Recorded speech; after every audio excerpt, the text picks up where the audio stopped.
Gaurko komunikazioaren helburu nagusia da Usurbilen garatzen ari den martxan dagoen proiektu sozioekonomiko berri bat zuen garatzea aurkeztea, eta gurekin daude alde batetik Usurbilgo alkatea den Xabier Arregi, bestetik baita ere Iñaki Alkorta gureko presidentea, eta baita ere Jose Mari Sos Euskal Fundazioko gerentea dena. Gure helburua hori da bizkat proiektu horren nondik norakoa azaltzea, nik sarraratxo bat egin duet eta gero hitza emango diote Xabierri, ondoren Iñakiri eta gero ondoren azkenek bukatuko du Jose Mari Sosek iztaketarekin edo gero bere hitzekin. Gure helburua oroak Gipuzkoan da mundu guztian indarrean dagoen desberdinkeriari aurre egitea. Du nahi dugu sortu Gipuzkoa, Gipuzkoa sozial bat, Gipuzkoa kohesionatu bat desberdinkeriari aurre egiteko. Bai desberdinkeria sozialak, baita ere genero desberdinkeriak eta baita ere hizkuntza, kultura desberdinkeriak. Beraz, arlo horretan txertatzen da proiektu hau bete-betean, zuzenean, Usurbilgo proiektu hau. Hain zuzen ere daukelako alde batetik ikuspegi sozial bat oso indartsua gureaken eskutik, eta bestetik euskararen da euskal kulturaren inguruan eta kulturaren inguruan oroar elkarren proiektua. Gu parte hartuko dugu kolondi bezala proiektu horretan, eta aldeotatik bintzat guk poza adierazten dugu Gipuzkoa hor ere, arlo horretan ere, aintzindari izateko aukera handia ditugulako, eta proiektu horrek gure modelo sozioekonomikoa lurraldearena eta herri osoarena oso fuerte, oso sendo indartzen duelako. Nik labur neukan esateko, alde batetik gureakek daukan eredua dela inklusio eta gizarteratze eredu bat. Eta orduan, desberdinkeria arlo horretan, diskriminazioan erortzeko arriskuan dauden zenbait kolektibo gizarteratzeko lan oparo baiten du gureakek, urte luzetan zehar. Esango genduke gune honetan, okartzaren guainak baino 5.000 persona zaudetela gureaken barruan, ordua gehiago guzti, ia 6.000 eta horietatik 5.000 ingurun desgaitasunen bat duten personak, ez?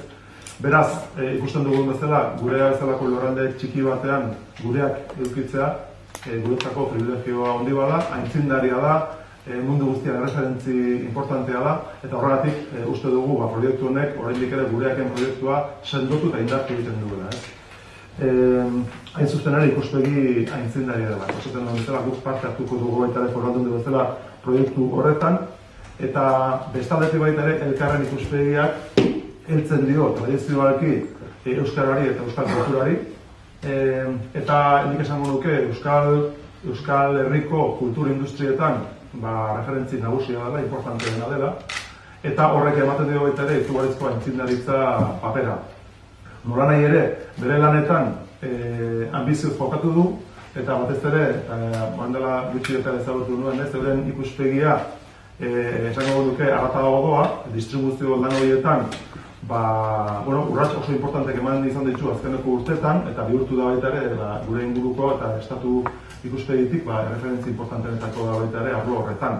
Beraz, Usurbilgo proiektuak elkarrentzako izugarrizko Europa osoa ekarriko du, gero Jose Marik berak aipatuko duen bezala, eta nik uste dut horrekin baita ere euskal kulturarentzako ekartzen oso importante egingo duen. Oraindik ere, emango dio dimensio importanteago bat, emango dio sendutasun handiago bat gure kulturari, eta kulturak ezinbestekoa duen edapenari edo distribuzioari. Eta gure partetik behintzat, proiektu honek, proiektu sozioekonomiko berri honek oinarrian duena da elkarlana. Elkarlana erakundeen artean, Usurbilgo udalak biztan da bere ekarpena egin duelako beretzako ere, herri bezala oso importantea da proiektu batean, guretzako lurraldearentzako biztan da. Nik esango duke Euskal Herriko proiektua dela, Euskal Herri mailan pisu handi hartzen duen proiektua dela, herri bezala gure izaera oso ongi adierazten duena, eta horregatik gu bereziki pozik gaude. Nagusia, biztan da, Markelen hitzak entzun da, garapenaz eta ekonomiaz ari garela gaur, baina ekonomiaz bezain bat ari gara kulturaz eta gizarteaz. Izan ere, garapen eredu guztiak ez baitira berdin. Eta, Usurbilgo udalarentzat, helburu sozialak barnean biltzen dituen ereduak dira benetan balio dutela gure lurraldearentzat, Eta horregatik iruditzen zaigu proiektu honek bete-betean egiten duela bat Zubiego herriaren ikuskerarekin eta baita herri proiektuarekin. Eta, esan duen bezala, baita ere lurraldearen ikuskeriarekin. Proiektu hontarako zortea izan dugu lagun, azken batean lurraldeko bi eragile ekonomiko garrantzitsu hurbildu zaizkigulako, esan beharra daukat nekez aurki genezakeela bidelagun hoberik. Gureak eta elkar, biak bertakoak, biak gure artekoak, eragile gisa ikusten ditugu guk, eragile ekonomiko bai, baita eragile kultural eta gizarte eragile gisa ere. Iruditzen zaigu, bi erakunde ekonomiko hauek, azken batean, herrian, gure eskualdean eta gure herrialdean aktibatzaile gisa jardun behar dutela eta benetan gure jardun sozioekonomikoan benetako aktibatzaile izan beharko luketela. Baina hori lortzeko beharrezkoa da hirigintza eredu egoki bat planteatzea. Guk ez ditugu irudikatzen modu isolatu batean, ez ditugu irudikatzen poligono industrial itxi batean. Irudikatzen ditugu inguruarekin harreman bizian. Baina, ben esan dudan bezala, horretarako ezinbestekoa da planteamendu lurralde antolaketari eta hirigintzari begirako planteamendu egoki bat egitea. Eta horretan aritu geha, egia esan da, bolada luze batean, elkarlanen aritu gara, ikusteko zer nolako eredua behar zuen proiektu honek. Gune edo espazio honek zer nolako antolamendu eskatzen zuen. Eta esango nuke bide horrek berez izan duela oso nola esan emaitza positiboa. Batetik, bidean bertan lanen ari ginela gure arteko konfiantza sortu delako. Eta seguru nago konfiantza horrek gerora ere balio izango digula aurrera begirako proiektuak eta egitasunak egiteko. Eta seguru nago gainera irekitasun hortatik abiatuta gure inguruko eragile sozioekonomiko bat baino gehiago hurbilduko direla modu batera edo bestera gureaken eta elkarren anparora. Eta bestetik, azkenean lortu dugun hirigintza antolamenduak berak ere gure ustez doai oso aurreratzen dituelako. Aurreratu dizuet, gune ireki izango dela, argazkiei begiratzea besterik ez dago, hortaz jabetzeko, baina gainera lortu da erabilera edo jarduketa batzuk nahastea eta askotarikoak izatea.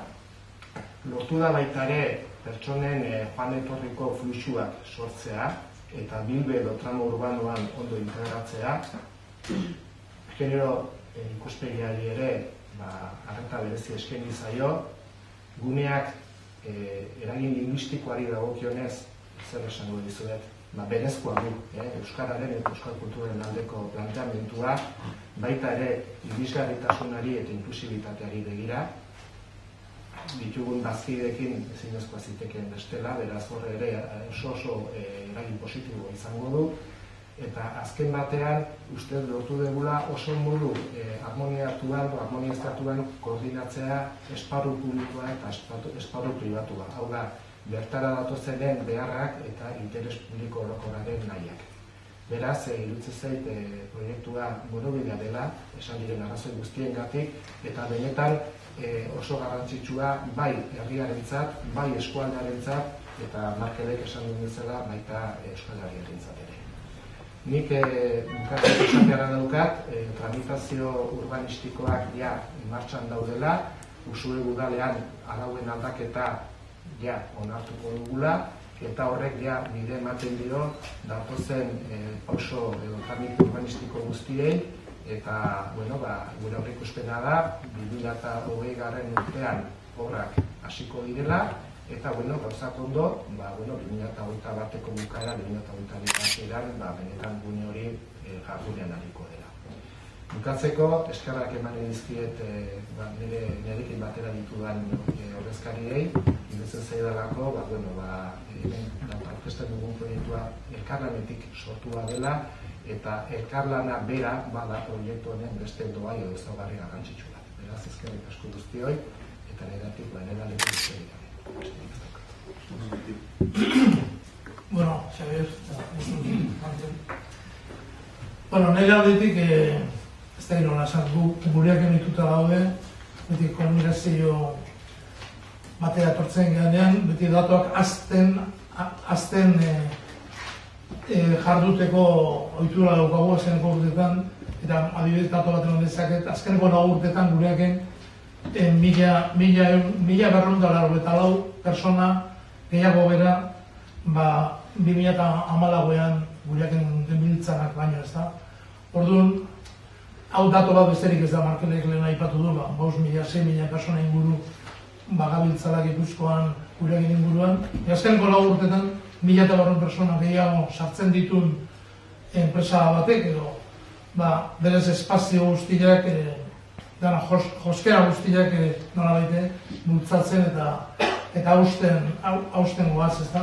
Eta gainera ez da jende gehiago mugitu alizatea barri, baizik eta egiten dugun, gure bezeroentzat egiten ditugun lanen perfila edo lan egiteko modu bat, almazenatu beharrak, logistika, gero eta exigen merkatuak jartzen dituen, lan postua sortzeko merkatuak jartzen dituen exigentziak, eskatzen dute nahi ez dela ere, espazio berriak, espazio hobeak, eta hori da gure lehenengo notizia. Usurbilgo honetara etorrekea hala behar genuelako, Gipuzkoa osoan hasi beharra daukagulako, eta Donostia aldea, Gipuzkoa erdila dela pentsatuta, Donostia aldea honetan behar nabarruenak dauzkagu eta ikusten genituen, ez da? Orduan, uste Xabierrek sorte hon hitza edo aipatu dula, egia da, Mitxerenekin topoin genuen batean, jakin gendun bat zegoela, lur sail bat, eta hortik aurrean, Usurbilgo udalarekin lehenengo kontaktotatik, abian jarri zan, elkarlana, nola baite, lur sail huts bat nola forma eman eta gure beharretara gokitu, hori izan da azkeneko 2 urtetako lana, elkarrekin ere topo egin gendunean, ikusi genduen, errespentsatu genduen elkarrekin, elkarritza, aipatzen ez da? Garbi ikusi genduen elkarrekin juteko aukera ona zala, kompatibleak zirela, gure laniteko moduak eta elkarri behar zitunak, eta hortik jarri, aste honetan uste dut Usurbilgo udalak azken prozedimentu urbanistiko bat edo onartzekotan dela, hortik aurrea arazoak eta gauzak esan bezala 2021 edo pentsatzen da aurrea ateako diela.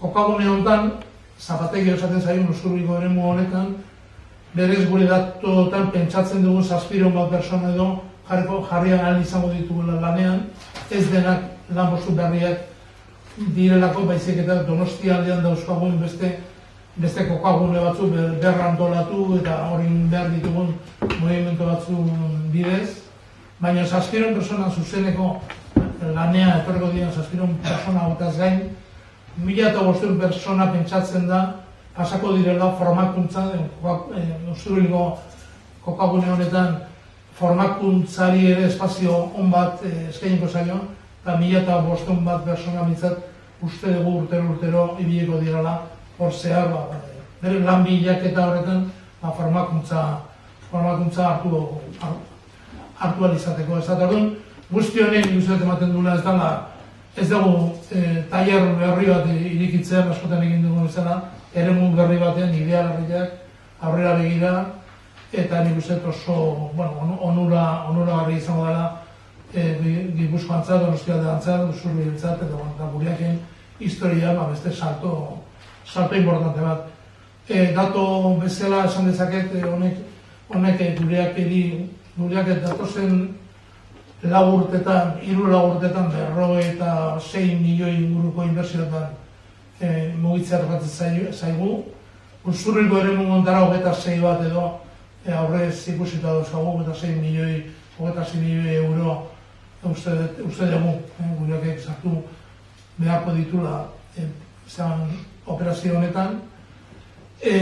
Badakigu Foru Aldundiak ere bere planetan datozen 3 urtetarako finanziazio partzial bat behintzat pentsatuta duela gureak ere bide honetan laguntzeko, eta ez dakit zer esan, gauz berriak beti inspiratzaileak izaten dira, gure kasuan beharrezkoa dan soluzio bada, eta nik uste dut beste momentu batzutan gertatu izan zaigun moduan, ito bat izango dela gurekin historia. Egun denei, mila esker Martel, mila esker Xavier, mila esker Iñaki. Bueno, Elkar fundazioaren misioa da euskara eta euskal kulturaren garapena. Eta hortarako, gu behintzat beti ekonomia jarri dugu kulturaren garapenareko baita. Horretik fundazioa gera eta Elkarreko enpresa guziak egunetik eguneko jabetza fundazioarena da. Horrek ekartzen diguna da, sortzen dira baliabideak berriz berdingertitzea gure bizioa nolabait betetzeko. Baitu beste balore batzuek eta esan dezake militantzi kulturala, profesionaltasuna, eredu propio soziala, kultur industria aldarrikatzen dugu kulturatikan, askotan kultura bat izue, subentzio eta laguntzaren baita dauten dago, industria kulturala nolabait aldarrikatzen dugu, lurraldetasuna eta elkarlana, beste balore batzuen artean. Gaur egunean presentatzen egian proiektu hau, balore hori gabe ez litzake posible izango. Nik uste dut, balore horiek eramaten gaituela, nolabait posible egitea proiektu estrategikoa. Gaur egunean Elkar, estado guzian egiten du banaketa. Gaur egunean Elkar banaketa izango da, lidergoa dakana estado mailan banaketan. 24 orduan iristen geha gaur egunean estaduko osoko guzitara. Kapazitatea daukagu hori nolabait bermatzeko.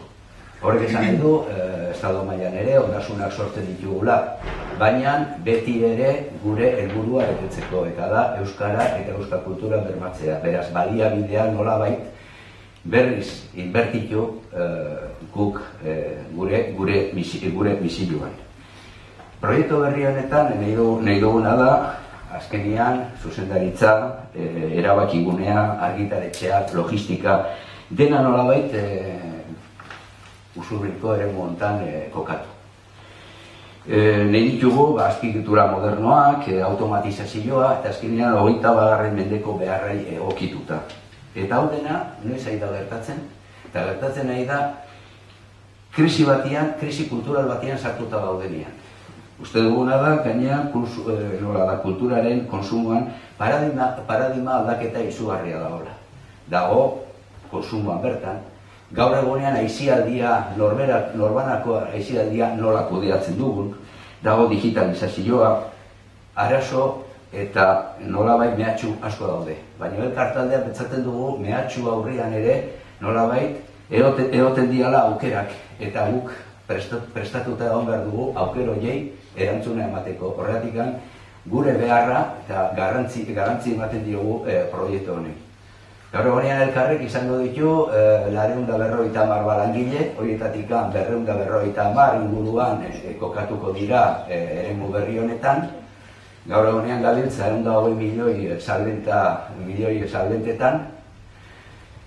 Beste dato batzuk emateko argitarapen maila, gaur egunean Euskal Herrian argitaratzen dian 20% Elkar taldeak argitaratuko du.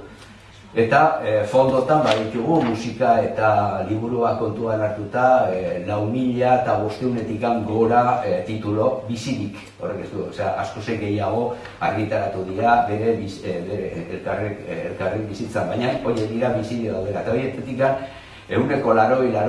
82 edo euskeraz. Besteak erderaz euskal kulturari gainean egine. Horrek esan nahi du, urtero inprimitu produktu berriak edo berrinprimaketak argitaratzen diala, kasi egunean bi. 600-etik goiti argitaratzen ditu momentu honetan elkarrek. Eta bukatzeko balore bat nahi duke mahai gainean jarri. Eta balore da elkarlana. Eta nik ustotena da elkarlanotan arkitu gara danak. Eta hori nik uste pozgarria da. Hasieratik konpartitu genuen gureakin, elkar eta gureak, ikusi genuen da bakarrik esena posible, elgarrekin posible genuela. Azkenean, bi ekimen ezberdin, soziala eta bestea kulturala, nola bildu ginen, aurre ateatzeko, gaur egunean aurrean zuten proiektua. Bestalderetik, Usurbilko udalan, segidan arkitu genuen, laguntza, gauzak aurrea emateko, bere prestotasuna, estrategikoki ikusi zuten eta begirune ondo, begiruneakin animatu eta aurrea jarraitzeko esan ziduten. Eta bezalatik nola ez, Gipuzkoako Foru Aldundia, begirunez ikusi du proiektu hau. Azkenean estrategikoa dalako, eta nik uste dut garrantzi handi badakala diputaziontako ere, eta nola da Gipuzkoako instituzioako lurraldetasuna eta zentralidadea Euskal Herrian jartzen dela. Ez dela junbea kanpoa, nola da, edo kanpoa junbea dela, baina hemen mantenduaz nola bait erabaikikotasuna. Guk esaten duguna da, elkar, abiatu danean estado maila, aigeara iken, una deslocalización a la inversa, esaten dut espainolez hori. Normalian enpresak handitzen dihoaztenean deslokalizatzen juten dira. Orduan, enpresa asko hemen daude, baina jakin behar da nagusitasuna non dagoen, eta askotan esaten da enpresak hemengoa dira, zuzendaritza, gerenteak eta bar. Jakin behar da akzionista nongoa dira. Akzionista dira markatzen dutenak eta guk errebendikatzen dugu erabakigunea, zuzendaritza eta akzionista Euskal Herria, Gipuzkoan, egon behar dutela, gure kasuan Gipuzkoan, ez dela Euskal Herrian. Elkartaldea, bukatzeko, oso harro sentitzen da parte hartzea proiektu honetan. Azkenean, bi instituzio, udala eta aldundia, eta bi enpresa, gureak eta elkar, eskutik hartuta Gipuzkoako lurraldeari ekarpen handia egiten dugulakoan gaude. Azpimarratu nahi dut elkarrena posible egin duela proiektua aurre ateatzea, eta proiektu estrategiko eta sakonak elkarlanak ematen duela posibilitatea martxan jartzeko. Animatzen dut beste zenbait jende, horako proiektu, horako pareko proiektuak elkarlanean eta balore batzuekin ematen du posibilitatea lurralde honei ondasuna, azkenean ondasuna ekarri berdelako ondasuna ematen. Ni esker.